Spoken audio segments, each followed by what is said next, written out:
Let me pull up this story here. I was reading from the NBC News. Mississippi governor signs bill banning transgender health care for minors. You see how NBC News frames it? Let's try it another way. I'll give you a different headline. Mississippi governor signs bill banning child genital mutilation. Minors cannot consent. It says in the name children. If they're children, they're minors. They can't consent. They cannot consent. Well, the issue is the parents can. Can the parents consent to it? So here's what it says. Mississippi on Tuesday became the 7th state to enact a restriction on certain transition-related health care for minors. Governor Tate Reeves, a Republican, said he signed the bill which bars puberty blockers, hormone therapy, and surgery for minors because there is a dangerous movement spreading across America today. It's advancing under the guise of a false ideology, and pseudoscience is being pushed onto our children through radical activists, social media, and online influencers. And it's trying to convince our children that they are in the wrong body. This dangerous movement attempts to convince these children that they're just a surgery away from happiness. It threatens our children's innocence and it threatens their health.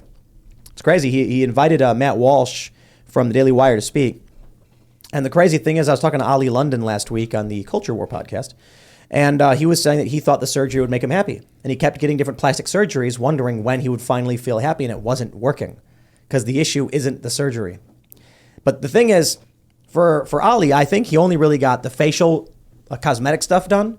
So many of these young girls and young males have permanently removed healthy organs they will not be able to ever have. They'll never have them again. And so this is permanently sterilized some of these kids. Like Jazz Jennings and Kim Petras will never have children. Never have children. Billions of years of evolution ends right there with those individuals. And you know what? That 3-year-old Jazz did not know that. 7-year-old Jazz did not know that. And I wonder if there's going to come a point in the lives of these poor people when they're in their 20s thinking, how do I have kids? And it's like, well, we removed that from you because you were 7 and you said you wanted it removed. 7 years old. And then at 17, both, I believe Petras may have been 16 and Jazz was 17. They have both been 17, but those are minors. These are under the age of majority. Were given genital removal. What do you call it? Testiculectomy or something like that? The surgical castration. But I mean, there's got to be an ectomy word for it, right? Oh, not the hysterectomy, the other. Hysterectomy is women have hysterectomies and bilateral oophorectomies or something like that, oophorectomies or whatever, the ovarian removal. Yeah, I mean, it's just, we need to stop, the whole phrase right now is stop transing kids. I think we need to stop transing people in general, but it starts with kids. I think a society is judged on how they treat their most innocent. And there are many things in our society that we deem inappropriate or harmful to children that regardless of the parents' intent, regardless of the parents' wishes, we don't allow them to engage in, right? We don't give them alcohol just because the parent says that this is acceptable or that my child identifies as an adult and therefore I can give them alcohol. We don't allow kids to be shown pornography or to even go to R-rated movies or to download these R-rated video games. But for some reason, under the guise of this LGBTQ movement, under the guise of gender-affirming care or the pride flag, we are allowing them to chemically castrate themselves, and it is leaving them sad, it is leaving them deformed, and ultimately they're not better off. They're lied to and said that you will be happy, and that you're not going to regret this, and it's killing kids. They're gonna wake up, like you said, when they're 20, 30 years old, and think to themselves, why did this doctor tell me that I would be happy? Why did my parents go along with this? Who was there to protect me? And as a society, we need to be those people to protect them despite their wishes. It's crazy. I feel like, we know the history of certain medications, like, what was it, thalidomide? Was that the name of the drug? Thalidomide. It was like an anti-nausea medicine they gave to mothers, and the kids were born with like no arms and their hands were just like on their shoulders or whatever. All kinds of terrible defects. And then you get a generation of people that have to live this way. We're getting the same thing here. I mean, people have said it's going to be not too dissimilar to lobotomies. The removal of healthy organs and the targeting of minors. Hey, look, you're an adult and you want to make a decision for yourself. Ain't nobody there but you and God. And, a functioning society should do their best to help and protect you in the best way possible. If you're a child, there is a bigger challenge that we were just bringing up. Do the parents have the right to consent to what medical treatment they think would save their kid's life? The question then becomes, how you have to actively define when something is legitimately going to save a child's life. Challenges there. I mean, we used to drink mercury. I'm sure a lot of medical treatments we have today that are legitimate may some point be like, oh, that drug actually was bad. It was causing these problems. So there's a difficulty in navigating this because we want to talk about parental rights, like in Florida. What if a parent wants to get their kid castrated? Does the government then intervene and say, no, hold on. What if a parent wants to get their kid some kind of treatment, say, some kind of experimental medication that could cure some genetic disorder, and the government says no? Does the parent have the right to choose? And what are those limits?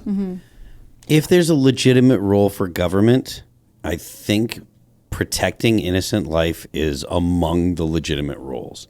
And I think that at some point, that is probably going to end up being arbitrary. But at some point, we have to decide this is where the state steps in. And I don't know where that point is. And the problem is you've got powerful political factions in half the country that believe the state should step in to castrate the kid. Yeah. Yes. Well, because they put a clock on it, right? So they want to have you make this decision when your kid is prepubescent, because theoretically going through puberty is traumatic for a kid who feels as though they are in the wrong body, right? I don't believe that. I personally don't believe this, but this is an argument that comes up for parents, right? If you have a daughter and your daughter identifies as a boy, getting her period would be traumatic because she doesn't feel like she should have it. It makes any kind of gender dysphoria worse. And that kind of urgency and pressure is terrible, right? No one makes it.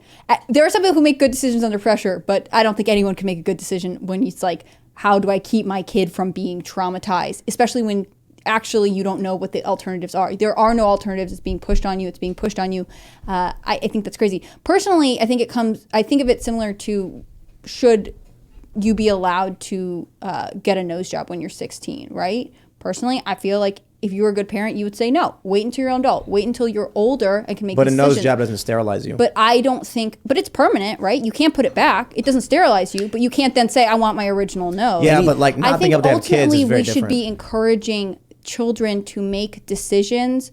Like, these life-changing decisions should be made when they themselves are adults. I don't think that because your parents can consent to you getting a nose job at 16 means that the child should. Anytime you have to go under anesthesia and actually be put out, like there's a risk to it. I mean, they are fairly routine, but there's a risk to it. So if it's not something necessary, I think maybe the government should say, look, don't do this to kids until they're 18.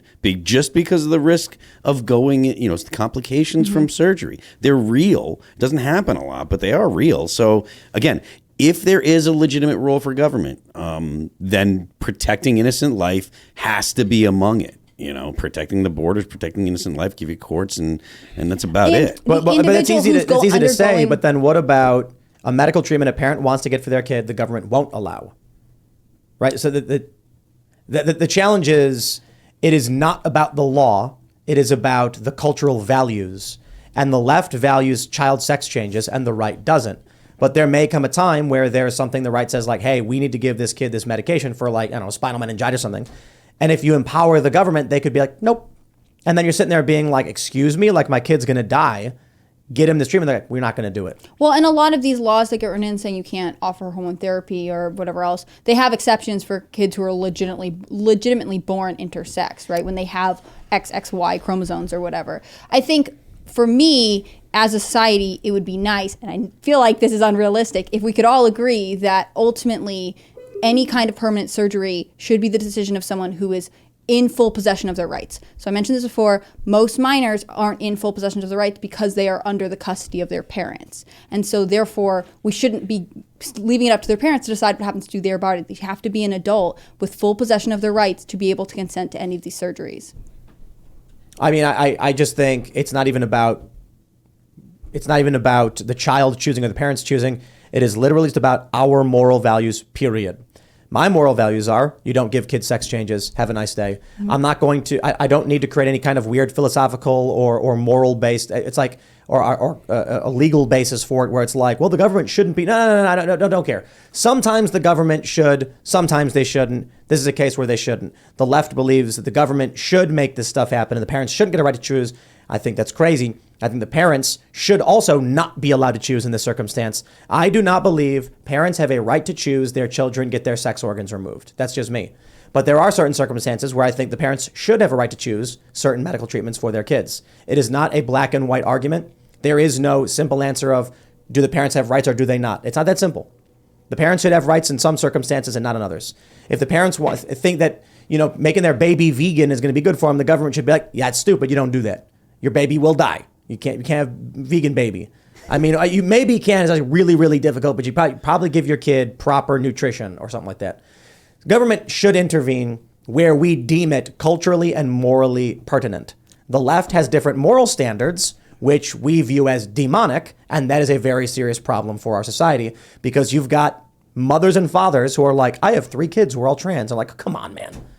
It is statistically anomalous that a child is trans in the first place, but for a parent to have 3, and we see these stories. That means called CPS. Well, and That's the right. government does regulate it under some circumstances, right? Like you'll see all these articles about, especially women in their early 20s being like, I wanted to get a hysterectomy and my doctor wouldn't let me because they kept saying, what if you change your mind? And this is terrible. I mean, why is it that under that circumstance, the government is like, no, you can't get a hysterectomy. And when it's about gender identity, it's like, well, okay, you're 18. It's a good idea. Like, it seems bizarre to me as a double standard. Maybe we just shouldn't cut out organs that were there in the first place unless it is absolutely medically necessary. Thanks for watching this clip from the Timcast IRL podcast. Hang out with us live Monday through Friday at 8 p.m.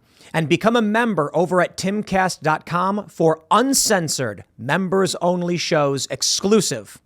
Thanks for hanging out, and we'll see you all next time.